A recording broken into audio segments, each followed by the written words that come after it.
Pemirsa, pasangan Cagup-Cawagup nomor urut 2 Ahok Jarot mengklaim telah mengumpulkan sedikitnya 50 miliar rupiah dana kampanye yang berasal dari donasi masyarakat.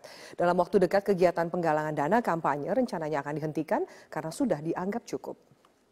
Ditemui usai menghadiri kegiatan deklarasi Barisan Perempuan Baja pada Senin sore, calon gubernur petahana DKI Jakarta Basuki Cahayapurnama atau Ahok menyatakan seluruh kegiatan penggalangan dana kampanye akan dihentikan setidaknya pada akhir Desember mendatang. Sejak penggalangan dana kampanye dimulai pada tanggal 28 Oktober 2016 melalui program kampanye rakyat, pasangan Ahok Jarot mengklaim telah menembus angka 50 miliar rupiah dari berbagai kegiatan penggalangan dana seperti gala dinner, foto bersama, dan juga pertemuan dengan warga di Rumah Lembang. Seluruh donasi yang berhasil dikumpulkan harus sesuai dengan ketentuan KPU DKI Jakarta, seperti harus diberikan secara non-tunai, serta warga pemberi donasi harus menyertakan NPWP. Itu kan semua tercatat, karena tidak ada yang tunai, semuanya transfer. Dan semua punya NPWP sesuai dengan aturan KPU. Jadi kita pun udah mulai mau nyetop, mungkin 2 kali lagi gala dinner, mereka minta saya udah stop. Karena saya perkirakan udah melebihi nanti.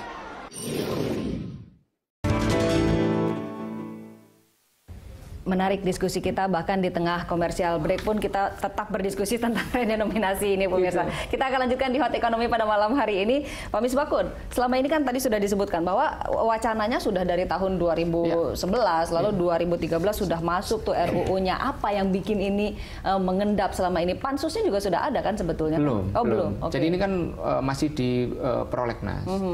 Kita sih kepinginnya pemerintah kalau punya keberanian, ya ayo dibahas. DPR ini kan tergantung siapa yang menendang bolanya. Yeah. Kebetulan kan undang-undang ini kan usulan dari pemerintah. Kita masukkan prolegnas, kemarin kan ada beberapa prioritas yang kemudian lebih dulu kita. Karena apa? Usulan pemerintah itu ada yang namanya Undang-Undang Ketentuan Umum dan Tata Cara Perpajakan. Pemerintah. Yeah. Terus ada undang-undang mengenai perimbangan keuangan pusat dan daerah yang butuh dibahas. Ada penerimaan negara bukan pajak, ada biaya materai. Yang pemerintah kan DPR ini kan Komisi 11 tidak bisa langsung semuanya dibahas. Ada pagu anggaran pembahasan undang-undang yang memang harus ada di slotnya dulu. Artinya ketika itu pemerintah pun tidak mendorong Nah, kalau pemerintah RUU mau dorong, ini. ya pemerintah sudah mendorong, tetapi kan sudah ada list-list yang sebelumnya itu harus disundul, harus diselesaikan dulu. Contoh ketentuan umum dan tata cara perpajakan sudah dibentuk. Tapi masih bisa dimasukkan di slot di. Nggak ada masalah. Kita kapan aja mau membahas itu. Bayangkan tiba-tiba pemerintah waktu itu ingin masukkan teks amnesti, kita selesaikan. Itu. Intinya bisa diselesaikan lah ya. Bisa diselesaikan. Kita nggak ada masalah. Kita dukung pemerintah sepenuhnya maunya apa. Yang penting bagaimana kemudian undang-undang ini berjalan dengan baik, tidak menimbulkan kericuan-kericuan baru, kegaduhan itu. Apalagi ini tujuannya sangat bagus sekali. Baik, ini sudah didukung sekali lagi. Bisalah masuk ke slot prolegnas 2017. Tapi yang dikhawatirkan tadi masa transisinya ya Pak ya. Betul. Ini memang perlu waktu yang sedemikian panjang. Nah persisnya apa? Apa yang harus dilakukan di masa transisi yang sedemikian panjang itu oleh pemerintah? Kalau menurut saya masa transisi jangan stick gitu ya, harus fleksibel gitu. Ada evaluasinya. Ada evaluasinya. Kalau perlu setahun ya setahun. Kalau perlu diperpanjang silahkan diperpanjang supaya betul-betul. Saya begini Pak, tadi kalau kita boleh mengkritisi apa yang disampaikan oleh BI, masa transisinya 7 tahun dan sebagainya, terlalu lama. Betul. Kalau menurut saya terlalu lama. 7 tahun malah terlalu lama. Kalau menurut saya ini periode 1 tahun masalah sosialisasi, 1 tahun masa transisi, yang 1 tahun lagi penarikan rupiah lama, dan tahun keempat selesai. Sudah 4 tahun selesai. Jadi tidak sampai 2025 sesuai dengan peta jalan. Teknologi sudah sedemikian majunya. Jadi yang penting adalah pada saat kita melakukan masa transisi, rakyat tidak dibuat bingung. Kalau mereka pergi ke toko, pergi ke pasar, dibuat 2 harga. Harga lama misalnya tadi Rp50.000, ada mata uang lama, Anda silahkan bayar pakai mata uang lama. Ada lagi mata uang baru Rp50. Anda mau pilih yang mana? Terus sampai sekian lama, sampai betul-betul paham. Dengan kondisi geografis Indonesia yang sedemikian banyaknya kepulauan gitu, dan ini memang sangat oleh penting. laut, 1 tahun Anda optimistis bisa selesai? Saya yakin kalau BI berniat, dan saya melihat BI ini sangat optimis gitu. Karena saya juga ikut. Saya termasuk yang mengkritik BI dalam kaitan terlalu panjang. 4 tahun. Anda sepakat juga optimistis 4 tahun bisa selesai? Kalau menurut saya edukasi ini setahun cukup. Betul. Ya kan, setahun cukup lah. Jakarta uang beredar paling banyak di mana sih? Ya kan? Di kepulauan-kepulauan itu kan tinggal masalah edukasi. Masyarakatnya juga nggak terlalu banyak transaksinya. Itu kan bisa diselesaikan pada saat tahap implementasi dan pelaksanaannya. Ini saya suka sekali, justru optimisme ini yang muncul. Tidak 7 tahun tapi bisa 4 tahun. Jadi yang bisa didik adalah dunia usahanya, para pedagangnya, dan juga para sekolah, mahasiswa-siswa itu diberi pendidikan bahwa ini loh mata uang baru, caranya menggunakan ini. Saya kok yakin ya dengan kondisi seperti sekarang itu tidak masalah masalah. Semoga pemerintah menyaksikan dialog kita pada malam hari ini ya. Pak, ini banyak pihak yang optimistis begitu. Baik, kita harus jeda lagi. Nanti kita tiba di segmen terakhir. Pemirsa jangan kemana-mana. Hot Ekonomi akan kembali. Pemirsa, inilah headline news pukul 1 waktu Indonesia Barat. 4.200 lebih rumah warga di Tuban, Jawa Timur masih terendam banjir luapan Sungai Bengawan Solo. Banjir sudah melanda Tuban selama sepekan terakhir. Pantauan tim Metro TV dari atas perbukitan Kapur di sisi utara aliran Bengawan Solo menunjukkan luasnya banjir. Selama sepekan terakhir, banjir akibat luapan Sungai Bengawan Solo masih merendam 34 desa dari 5 kecamatan di Tuban. Ketinggian air mencapai rata-rata 1 hingga 2 meter. 4 desa diantaranya terisolasi dengan 14.500 lebih jiwa terdampak. Namun demikian, hampir sebagian besar warga masih enggan mengungsi. Sejumlah petugas melakukan patroli keliling menggunakan perahu untuk menjaga keamanan dan menawarkan perahu untuk beraktivitas. Badan Penanggulangan Bencana Daerah BPBD Tuban mencatat banjir tahun ini adalah yang terparah dalam 5 tahun terakhir.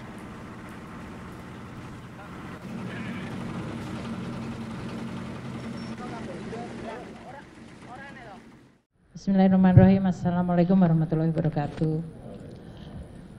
Pertama-tama saya ingin menyampaikan terima kasih kepada seluruh jajaran pimpinan KPK yang telah menginformasikan mengenai kejadian operasi tangkap tangan terhadap salah satu staf di Direktorat Jenderal Pajak. Tentunya saya sangat kecewa terhadap tindakan dari aparat pajak, terutama pada saat kami semuanya sedang di dalam proses untuk membangun kembali kepercayaan wajib pajak melalui suatu program tax amnesty yang ini menggambarkan dibutuhkannya kepercayaan dua belah pihak, yaitu dari wajib pajak dan juga dari aparat pajak. Tindakan yang dilakukan oleh Oknum HS dari Direktorat Jenderal Pajak mencerminkan suatu pengkhianatan terhadap prinsip-prinsip tata kelola yang baik, integritas, dan kejujuran yang selama ini merupakan nilai-nilai yang dianut oleh Kementerian Keuangan dan Direktorat Jenderal Pajak. Jadi ini merupakan suatu tindakan yang mencederai nilai-nilai dan tentu juga mencederai kepercayaan dari koleganya yang lain.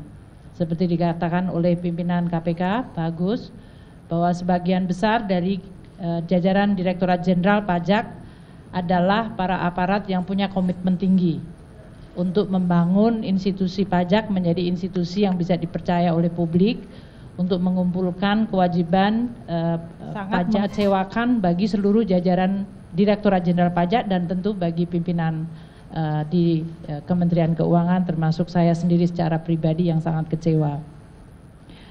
Kami Kementerian Keuangan, saya sendiri akan terus mendukung langkah KPK untuk mengusut kasus ini secara tuntas. Kasus ini sudah masuk di dalam proses penegakan hukum dan oleh karena itu Kementerian Keuangan akan berkomitmen membuka akses yang seluas-luasnya bagi KPK untuk mendalami kasus ini. Karena saya sangat menginginkan bahwa momentum ini akan menjadi salah satu trigger atau pemicu yang kredibel bagi pembersihan dan perbaikan Direktorat Jenderal Pajak. Kalau kami selama ini berkomunikasi bahwa melalui tax amnesty dan reformasi kami ingin membangun kepercayaan publik, maka kami menganggap bahwa hikmah dari OTT ini adalah suatu upaya yang jauh lebih sistematis dan kredibel untuk membangun Direktorat Jenderal Pajak yang bersih dari korupsi dan memiliki nilai integritas yang baik. Kami juga akan bekerja sama dengan KPK untuk mengintensifkan berbagai upaya pencegahan korupsi, dan memperbaiki sistem tidak hanya di Direktorat Jenderal Pajak, tadi di Kementerian Keuangan keseluruhan. Kami menganggap bahwa Kementerian Keuangan merupakan lembaga yang sangat penting, sangat strategis yang memiliki amanah untuk mengelola keuangan negara secara bersih dan kredibel. Dan itu tidak mungkin dilakukan secara sendiri tanpa ada bantuan dan dukungan dari institusi yang kredibel seperti KPK. Sehingga saya sangat menyambut dan meminta untuk KPK membantu kami. Sehubungan dengan reformasi di Direktorat Jenderal Pajak yang telah saya sampaikan beberapa saat ini, maka saya akan segera membentuk dan mengumumkan tim reformasi di Direktorat Jenderal Pajak yang tidak hanya menyangkut masalah korupsi, tapi menyangkut ada 5 hal yang sangat strategis. Yang tentu pertama adalah masalah SDM dan Code of Conduct, yang ini menyangkut masalah integriti, pembersihan terhadap aspek-aspek korupsi, tapi lebih kepada juga perbaikan skill, kompeten, dan profesionalisme. Yang kedua adalah menyangkut masalah information system dan database, karena ini akan sangat membantu kami untuk mengidentifikasikan kewajiban dari wajib pajak secara objektif dan mengurangi interaksi dari aparat pajak secara tidak perlu yang kemudian bisa menimbulkan berbagai transaksi seperti yang terjadi pada OTT ini. Yang ketiga, kami perlu dan memandang penting untuk memperbaiki bisnis proses. Selamat malam, Anda menyaksikan Headline News pukul 21 waktu Indonesia Barat. Pemirsa, Polda Metro Jaya telah menetapkan Buniyani sebagai tersangka terkait dugaan pencemaran nama baik. Untuk mengetahui informasi selengkapnya, kita simak langsung mendengarkan keterangan pers dari Kabid Humas Polda Metro Jaya, Kombes Pol Awi Setiono. Romawi 10 2016 PMJ di Reskrim Sus pada tanggal 7 Oktober 2016. Kita ketahui bersama bahwasannya LB tersebut pelapornya adalah Andi Windo Wahidin SHMH. Kasusnya tentang pencemaran nama baik dan penghasutan atau SARA. Adapun untuk identitas terlapor, yaitu nama BY, jenis kelamin laki-laki, tempat tanggal lahir Lombok Timur 16 Mei 1969, pekerjaan dosen agama Islam, Kewarganegaraan Indonesia, alamat Kalibaru, Permai, Blok B2, nomor 15, RT 002007, Kelurahan Kalibaru, Kecamatan Cilodong, Depok, Jawa Barat. Hasil dari proses penyidikan selama ini yang telah dilakukan oleh Subdit Cybercrime Polda Metro Jaya sudah melakukan pemeriksaan terhadap saksi-saksi, kemudian saksi ahli, sampai dengan hari ini kita telah melakukan pemanggilan terhadap terlapor. Tadi pagi sekitar jam berapa tadi Pak Roberto? Jam 11 ya. Ya, kita panggil jam 10, jam 11 hadir sebagai saksi. Dan tadi sampai dengan pukul sekitar 19.30 ya, selesai dilakukan pemeriksaan sebagai saksi. Namun demikian dengan hasil pemeriksaan, hasil konstruksi hukum, pengumpulan alat-alat bukti dari penyidik, pada kesempatan malam hari ini sekitar pukul 20.00 dengan bukti permulaan yang cukup, yang bersangkutan saudara BY kita naikkan statusnya menjadi tersangka. Bahwasanya yang bersangkutan dari tuduhan persangkaan oleh pelapor terkait dengan pencemaran nama baik dan penghasutan SARA yang dapat kita penuhi terkait dengan unsur-unsur perbuatan pidananya, yaitu terkait dengan Kita beralih ke informasi. Penyidik Polda Metro Jaya memanggil sejumlah saksi untuk mendalami kasus penghadangan kampanye yang terjadi pada pasangan Cagup dan Cawagup DKI Jakarta, Basuki Cahayapurnama dan Jarod Saiful Hidayat di kawasan Kembangan Utara. Cawagup petahana Jarod Saiful Hidayat menjadi salah satu saksi yang hadir untuk memberikan keterangan. Kita bergabung bersama dengan rekan kami Aftian Siswoyo langsung dari Mapolda Metro Jaya di Jakarta untuk informasi selengkapnya. Aftian, apa saja keterangan yang disampaikan Jarod Saiful Hidayat sebagai saksi kepada penyidik Polda Metro Jaya? Robert, hari ini Jarod Saiful Hidayat tiba di Mapolda Metro Jaya pada pukul 16 waktu Indonesia Barat, dan Jarod sempat memberikan beberapa keterangan kepada awak media bahwa terkait kehadirannya hari ini adalah berkapasitas sebagai saksi terkait kasus penghadangan ketika melakukan kampanye di kawasan Kembangan Utara. Dan di sini Jarod juga akan memberikan penjelasan serta klarifikasi atas tindak pidana pilkada yang dialami. Kemudian Jarod juga menjelaskan bahwa banyak sekali yang melakukan penghadangan ketika melakukan kampanye di kawasan Kembangan Utara, baik ketika Jarod berada di lapangan ataupun ketika melakukan sholat asar di masjid. Dan dalam minggu ini pihak kepolisian akan menyelesaikan berkas perkara dan diserahkan ke jaksa penuntut umum untuk proses tindak lanjut. Dan selain Jarod, hari ini juga dihadirkan 11 orang saksi lainnya untuk memberikan keterangan. Dan hingga saat ini memang pihak kepolisian masih belum menetapkan tersangka dalam kasus penghadangan yang dilakukan oleh salah satu warga berinisial NS yang disebut sebagai komandan lapangan. Dan tadi setelah kehadiran Jarod, tadi juga hadir dalam pemanggilan hari ini adalah Ketua DPRD DKI Jakarta, Prasetyo Edy, dan di sini Prasetyo Edy mengatakan bahwa mengetahui terkait permasalahan ini, yaitu permasalahan penghadangan ketika melakukan kampanye di kawasan Kembangan Utara. Prasetyo Edy juga meskipun tidak mengikuti kampanye di kawasan Kembangan Utara, namun sebagai ketua tim hari ini datang berkapasitas sebagai saksi. Dan Prasetyo Edy juga menjelaskan bahwa ada beberapa bukti yang dibawa, termasuk yaitu bukti video dan juga beberapa bukti foto. Dan berikut merupakan pernyataan selengkapnya dari Jarod Saiful Hidayat. Terlapornya hanya NS saja yang di Kembangan itu atau ada yang lain? Saya tidak tapi kemungkinan itu kan ada banyak yang menghadang ya. Baik menghadang pada saat di lapangan maupun pada saat saya sudah ke tempatnya Pak Haji Saman dan menunaikan ibadah sholat asar, itu masih Pak, mereka ikut. Pak, menyebut ada keterlibatan tokoh politik di balik penghadangan itu, siapa sebenarnya Pak? Saya nggak ngerti, tanyakan pada penyidik nanti ya. Tugasnya Panwas, tugasnya polisi untuk bisa menyidik. Robert. Baik, terima kasih Aftian Siswoyo atas informasi Anda. Calon Wakil Gubernur DKI Jakarta Jarod Saiful Hidayat mempertanyakan kinerja Badan Pengawas Pemilu atau Bawaslu yang seolah lamban memproses aksi-aksi penghadang kampanye. Peneliti Divisi Hukum Perludem, Fadli Ramadhani, menilai Bawaslu dan polisi harus menindak tegas pelaku yang mengganggu hak konstitusional paslon untuk memberikan efek jerah. Main aja ke PD.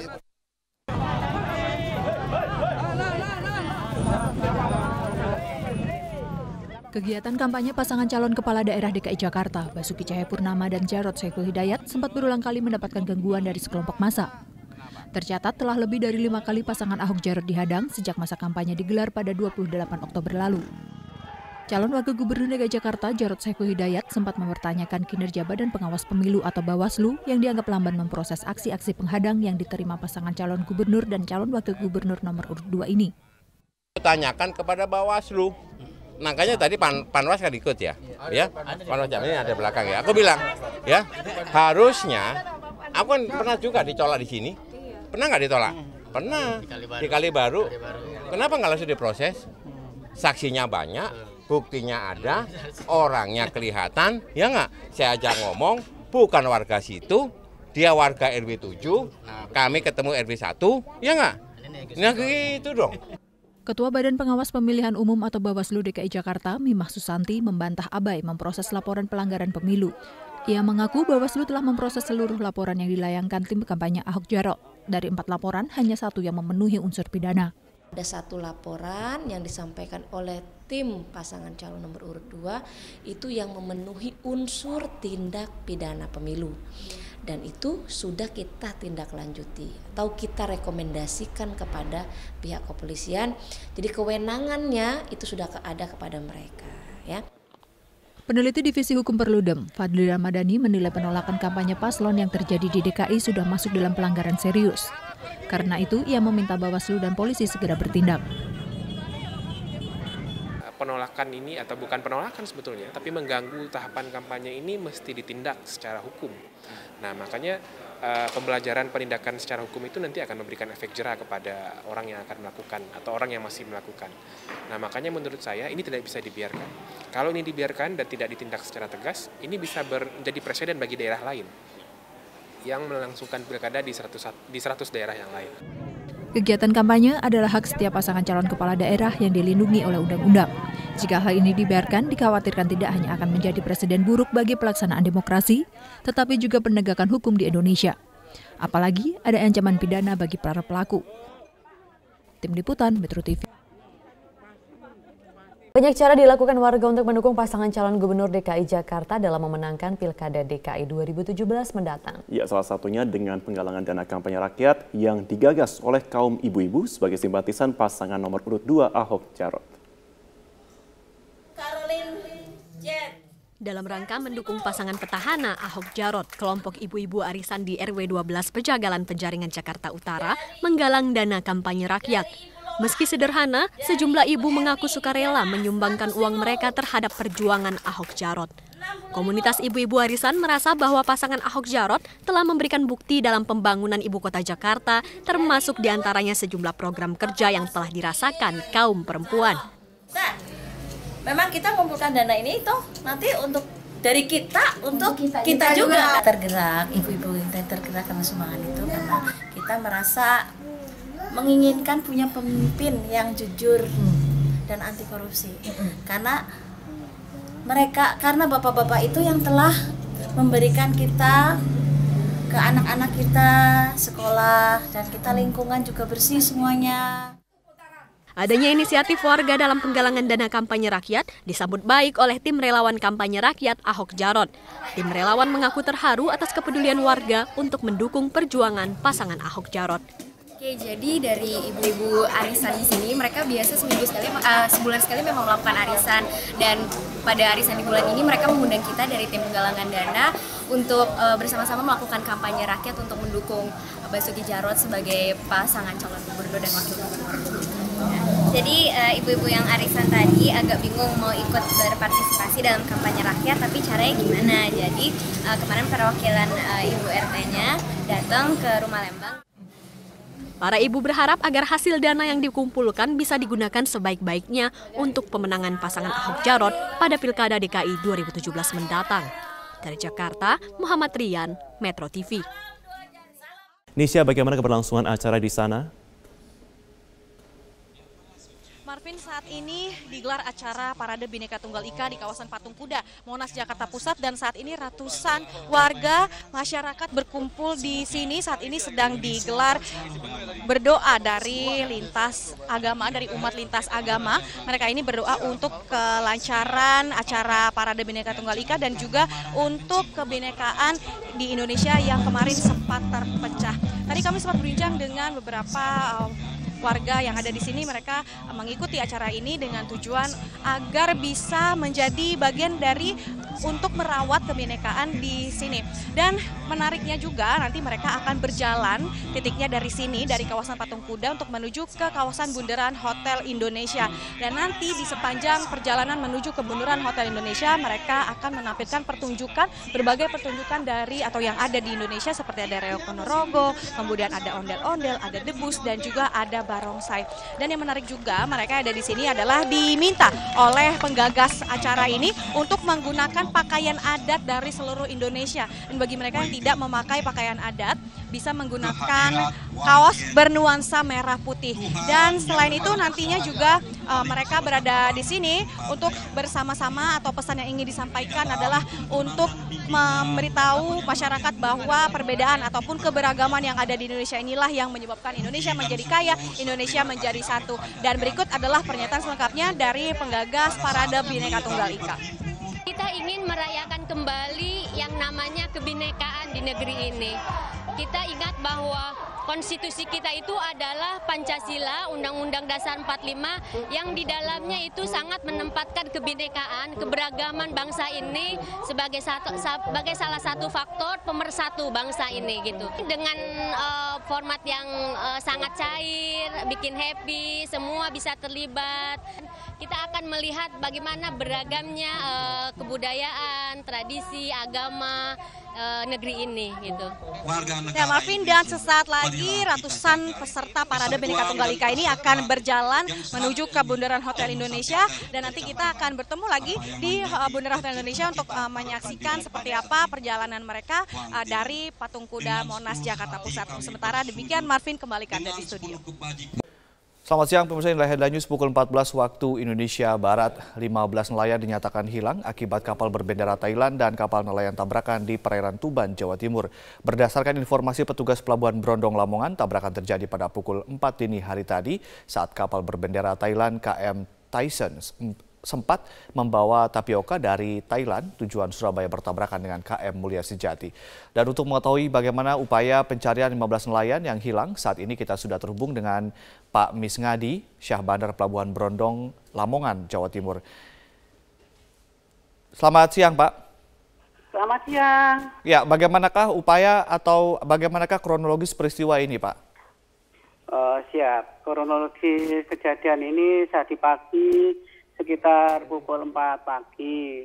Itu kapal nelayan Mulia Sejati ditabrak MV Tyson 4. Ya. Di posisi kurang lebih 17 mil dari Pelabuhan Brondong gitu, Pak. Ya. Bagaimanakah upaya pencarian saat ini, Pak?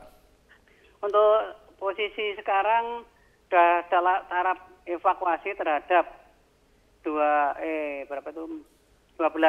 orang yang selamat. Untuk yang 15 masih belum diketahui nasibnya.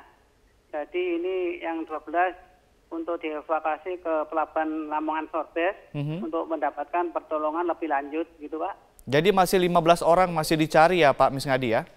Siap. Ini Basarnas beserta tim lainnya menyisir para korban tersebut untuk mencari keberadaan mereka gitu, Pak. Baik, Pak Misngadi, dari 15 orang yang masih dicari, apakah warga negara mereka semua warga negara Indonesia, Pak? Oh, yang dicari ini warga negara kita, Pak. Ini baik. Nelayan dari Juwana, Jawa Tengah gitu, Pak.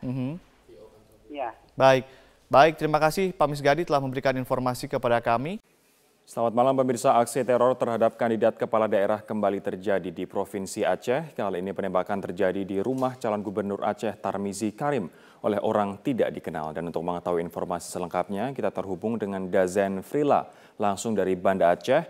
Dazen, bagaimana kronologi penembakan rumah Tarmizi Karim? Ya, Rory, dari informasi yang kami peroleh, aksi penembakan ini terjadi pada Rabu malam sekitar pukul 19 waktu Indonesia Barat di kediaman salah satu calon gubernur Aceh bernomor urut 1 Tarmizi Karim, yaitu tepatnya terletak di Jalan Todak Gampong, Bandar Baru, Dusun Piranha, Kecamatan Kuta Alam, Kota Banda Aceh. Tidak ada korban jiwa dalam peristiwa ini, dan menurut keterangan saksi mata, yaitu Fahri, anak dari Tarmizi Karim sendiri, mendengar suara letusan setelah sempat melihat seorang sosok yang melintas di luar pagar kediamannya dengan menggunakan 1 unit sepeda motor. Fahri sendiri tidak mengetahui bahwa suara tersebut adalah suara letusan senjata api, dan ia baru mengetahui aksi ini adalah aksi teror atau penembakan setelah diberitahu pihak Pamtup atau pengamanan tertutup Tarmizi Karim bahwa terdapat lubang bekas tembakan di pagar rumahnya yang juga terpantul pada pagar garasi. Sementara selongsong peluru juga telah ditemukan di dalam areal rumah, dan insiden ini terjadi ketika Tarmizi dan keluarga sedang dalam perjalanan dari Kabupaten Aceh Timur menuju Kota Banda Aceh. Hingga saat ini pihak kepolisian belum dapat mengungkap motif ataupun pelaku di balik penembakan ini, dan saat ini masih melakukan pemeriksaan karena pihak Tarmizi Karim sendiri baru menyampaikan laporan kasus ini pada sore hari tadi, Rory.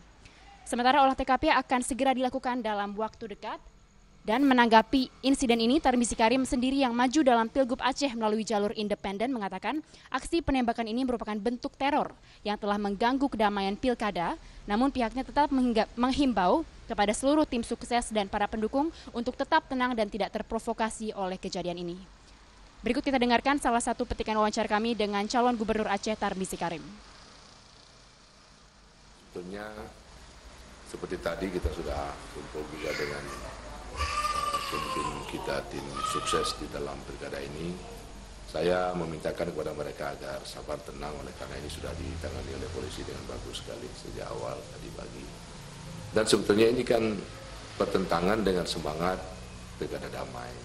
Itu yang baru seminggu yang lalu kita sudah kumpul di Mapolda di bawah koordinasi Pak Kapolda dan pengarahan Bapak Gubernur, yang semangat kita kan spirit kedamaian ini. Tapi kalau ada kejadian-kejadian seperti ini, maka itu akan bertolak belakang sekali dengan semangat pilkada yang damai, aman, sejahtera. Untuk sementara demikian yang dapat kami sampaikan dari Banda Aceh. Kembali ke Anda, Rory, di studio.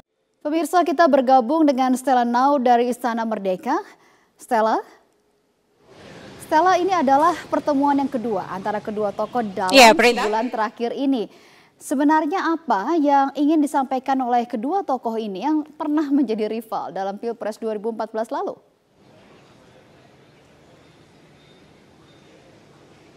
Menarik sekali satu hal yang disampaikan oleh Presiden Joko Widodo dan Ketua Umum Gerindra Prabowo tadi saat bertemu santai ya, mereka ngobrol di depan Istana Merdeka.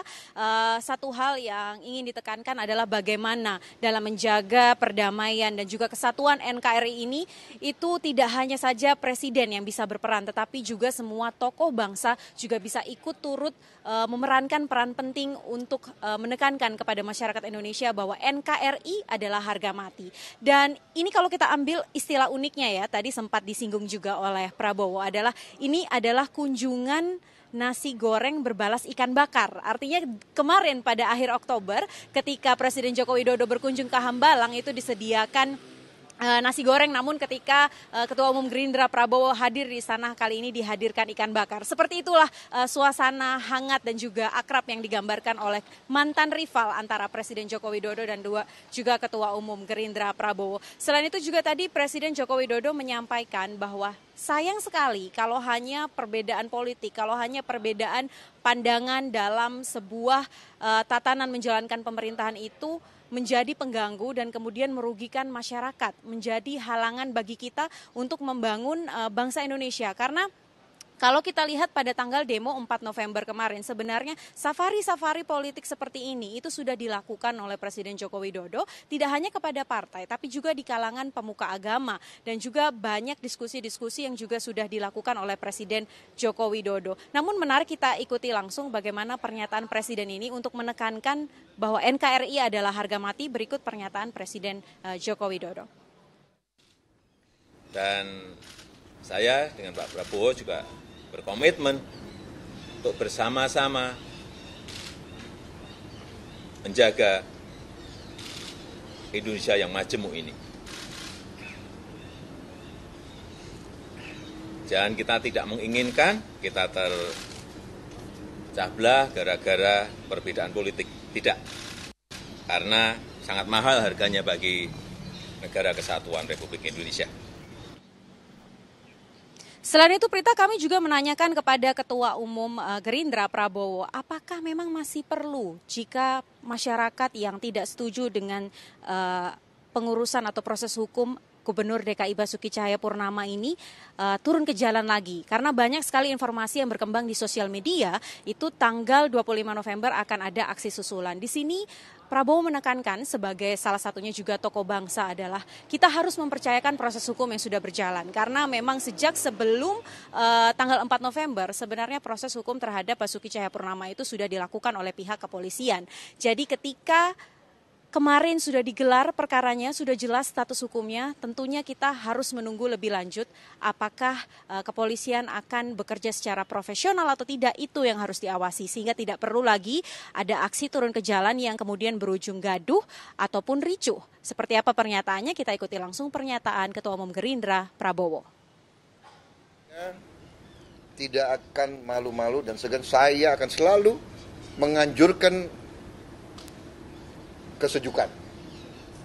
Jadi bukan menghadapi 25, Pak. Setiap saat saya akan menganjurkan selalu untuk kita tidak usah gaduh, jangan gontok-gontokan, jangan tegang. Kesimpulan yang disampaikan oleh pertemuan Presiden Joko Widodo dan Ketua Umum Gerindra Prabowo hari ini adalah satu, Prita, artinya negara kita adalah negara demokrasi, siapapun yang turun ke jalan, siapapun yang menyuarakan pendapatnya harus dihormati, tetapi tetap yang harus dijalankan untuk menyelesaikan semua permasalahan ini adalah hukum. Prita.